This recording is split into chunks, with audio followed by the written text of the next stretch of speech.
So what has surprised you the most about running for president? The thing that has surprised me the most hasn't been, let me first tell you what has not surprised me. It has not surprised me that it's a lot of work. It has not surprised me that it is a huge sacrifice of personal time. It has not surprised me that it takes a lot of energy. Probably the thing that has surprised me the most is the nitpickiness of the media. Not all, but some. The degree to which they hang on every word to extract a headline has been the thing that has surprised me the most. Did you expect to be treated fairly by the legacy media? Oh, no. I never expected to be treated fairly by the legacy media. And so far, they are still ABC, CBS, and NBC, except NBC has extended an offer for me to be on one of their shows within the next couple of days. So I'm going to pull back on that one a little bit. But most of them have pretended that I didn't exist. But in all fairness, so have a lot of other people in the media for the following reason. The traditional model that the media expects when you run for an office as high as the presidency is that you have immediate name ID, which I didn't have. You have a whole lot of money, which I don't have. And you have held high public office before. So when a guy named Herman Cain comes along and he doesn't satisfy one of those traditional criteria, they ignore me. But now all of a sudden, because I am starting to move up in the polls, they are starting to want to do interviews, find out who I am and what I'm doing. And I share with them when they ask the proverbial question every time, even though you didn't satisfy one of those requirements, why are you doing so well? It's because of the name of this country, we the people. I have been connecting with the people of this country across this nation. Those are the ones that are making a difference. And I happen to believe that in 2012, even though in 2008 the media almost steered who they wanted to win. Almost? Almost. How about they did? In 2012, the people are going to steer and determine who's going to get the Republican nomination and who's going to be president. I honestly, absolutely believe that. I want to talk to you about being president for a second. Yes. I think we can all say that government should be more efficient, that there's the proverbial waste, fraud, and abuse. But there are functions that government performs that are don't have a private sector counterpart. Yes. The biggest one on the national level being the military. What qualifies you to be commander-in-chief? The thing that qualifies me to be commander-in-chief is that I know how to listen to people who understand the situation. That has been the hallmark of my career in terms of my success. You don't have to have been a general to have the common sense to listen to the generals, listen to the Joint Chiefs of Staffs.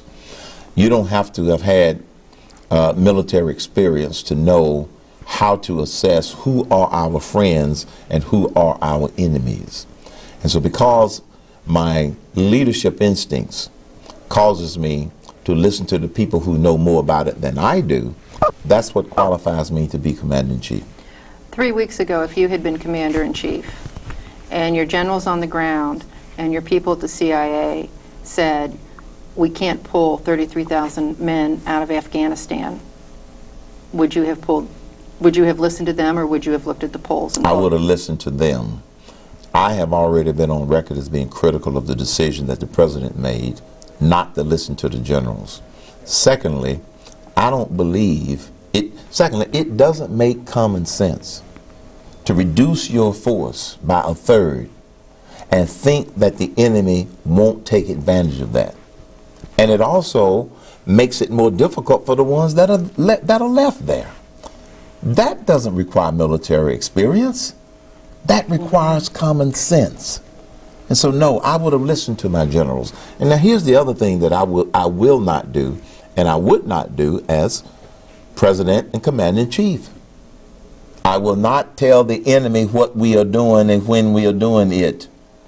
Yeah. You learn that from just common sense living, instead of trying to make some grandiose political statement or fulfill some political promise that maybe he should not have made. Changing the subject. I ask people, if you had a chance to ask Herman Cain a question, what would you ask him? Right. And one of the things that I was asked to ask you is, how do you deal with your role at the Fed, and now your role running as a very conservative person with a movement that almost says the Fed has to go? When I was on the board of the Fed in the 1990s, it was totally different than the Fed of today. And if people want to indict me for my role with the Fed in the 90s, go look at what we did. We maintained price stability, which is what the Fed is supposed to do. Mm-hmm. We never, under Alan Greenspan, did some of the things that this Fed is doing, which is being motivated simply by the fact that we have this unconscionable level of national debt of $14 trillion. We never had to deal with that issue because we never had debt that size. So the Fed today is very different from the Fed of the 1990s when I served on the board, very honorably and very proudly when Alan Greenspan was the chairman of the Board of Governors. Now, that being said, I don't believe in ending the Fed. I believe in fixing the Fed. And I want to fix the Fed through Congress, because Congress has the power to redefine their mission or narrow their mission to price stability only. Right now, they are trying to manage price stability and unemployment with one arrow. Give the Fed one target to go with the one arrow like we had in the 90s, and people won't have a problem with the Fed. You going to be the next president of the United States? I am going to be the next president of the United States for the following reasons. Number one, my message of common sense solutions is resonating with the people of this country. Number two, the fact that my background is problem solving as a businessman is resonating with the people across this country. And number three, I am not doing this because I want the position of president. I am doing this because I feel compelled to use my experiences, my talents, and my skills to try to help this nation be the kind of country that we had for our children and grandchildren. Because it's not about us, it's about the grandchildren. It is. Thank you very much, sir. My pleasure. Thank you for having me. And good luck to you. Thank you very much.